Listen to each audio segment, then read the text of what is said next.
All right, out on a late season AC tune-up here. Also checked out the furnace today. Get the client ready to go for the season here. Season switching here in our area, so nice to get this done, be ready for spring. As you can see, we got a pretty dirty coil here on a 2022 Rude unit, so these are relatively easy to get the panels off of, so we get those all taken off.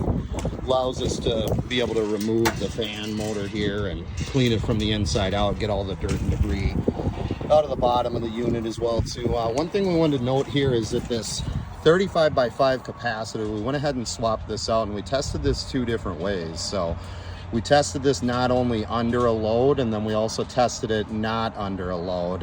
This capacitor tests fine when it is not under a load, but once a load is present, you know, aka the machine's running, we're testing lows. So pretty easy to do that. You guys can Google that and, you know, find how to do that calculation as far as under a load.